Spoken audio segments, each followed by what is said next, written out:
देखिए, मध्य प्रदेश में 4 चरणों में चुनाव हैं। First phase, second phase, third phase और फोर्थ फेज़ में शुरुआती जो 4 चरण हैं, हम लोग पूरी तरह तैयार हैं। पहला मतदान हमारा 19 अप्रैल को है, उसको लेकर के भी पूरी तैयारी है। चाहे वो मतदान केंद्रों की जो स्थिति है, भौतिक स्थिति, जो पोल पर्सनल्स होते हैं उनकी ट्रेनिंग हो, ईवीएम वीवीपैट की उपलब्धता हो, लॉ एंड ऑर्डर की स्थिति हो, तो जितनी भी गतिविधियां हैं चुनाव से संबंधित, वो सभी निर्धारित जो उसकी समयावधि या समय सीमा है उसके तहत उस पर काम चल रहा है और हम चुनाव के लिए पूरी तरह तैयार हैं। सर, पहले चरण की बात करें तो बालाघाट जैसे जिला है, जिसे नक्सल प्रभावित जिला भी कहा जाता है, तो इस ऐसे जिले जहाँ पर इस तरीके के सेंसिटिव चीज़ें हैं नक्सल प्रभावित, वहाँ पर आपने किस तरह की डिप्लॉयमेंट सुरक्षा को लेकर के कौन कौन सी फोर्सेस आप अलग? देखिए, एक तो ये होता है बालाघाट जो हमारा थोड़ा सा नक्सल प्रभावित इलाका है, तो डिफरेंशियल टाइमिंग होती है। कहने का मतलब ये है कि बाकी जगहों पे जैसे 7 बजे से लेकर के 6 बजे तक मतदान है, तो बालाघाट में 7 बजे से लेकर के 4 बजे तक, तो मतदान जल्दी समाप्त करते हैं ताकि पोलिंग पार्टी समय रहते वापस आ जाए शाम देर रात के पहले। इसके अलावा बालाघाट में हालांकि हमारा कोई ऐसा नहीं है कि हमें हेलीकॉप्टर से या किसी दूसरे माध्यम से पोलिंग पार्टीज़ को मतदान केंद्र तक पहुंचाना होता है, लेकिन हम एक उसकी व्यवस्था भी रखते हैं, एयर एम्बुलेंस की और हेलीकॉप्टर की व्यवस्था स्टैंड बाई पे रखते हैं कि कभी ऐसी यदि ऐसी कोई अनफॉर्चुनेट कुछ घटना हो गई तो हम तत्काल मदद पहुंचा सकें, लोगों को रेस्क्यू कर सकें। और बालाघाट में सेंट्रल फोर्सेस रहती हैं और उसके जो पैरामीटर्स हैं कि किसी भी मतदान केंद्र पे जो संवेदनशील मतदान केंद्र है वहाँ पे एक सेक्शन फोर्स होती है और सेंट्रल फोर्सेस डिप्लॉय करते हैं। विधानसभा चुनाव के दौरान भी हम लोगों ने व्यवस्था की थी और कहीं कोई अप्रिय स्थिति नहीं थी, बात नहीं निर्मित हुई और बालाघाट में जो मतदान प्रतिशत है वो भी 80% से ज़्यादा हुआ।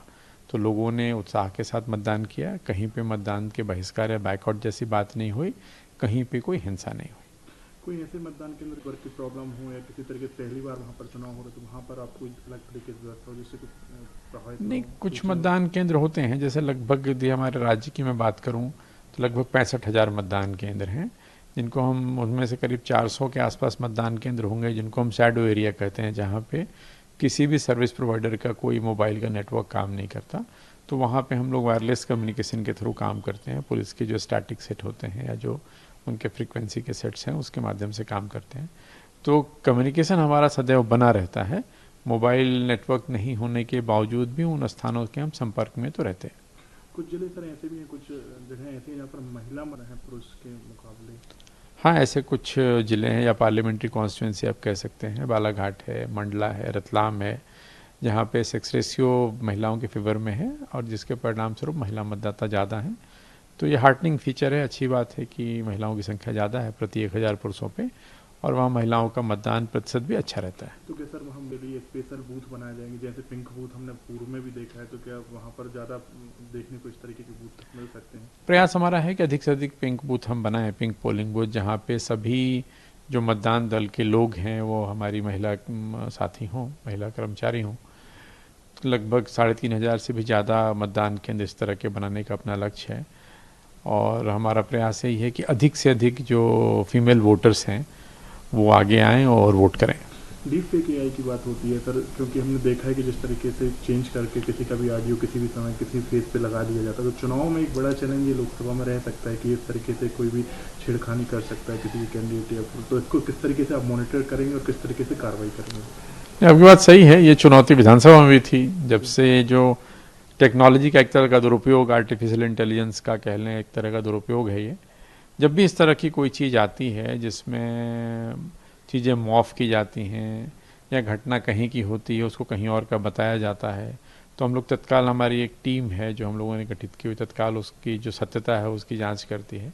फिर हम लोग अपने हैंडल से कि ये फेक न्यूज़ है, ये सही नहीं है, जितने हमारे हैंडल्स हैं उसका उपयोग करके उसको प्रचारित करते हैं। मीडिया के जो ऑथेंटिक चैनल्स हैं उनकी मदद लेते हैं और बताते हैं कि खबर जो चलाई जा रही है सही नहीं है, ये जो ट्वीट है ये फेक ट्वीट है या गलत ट्वीट है।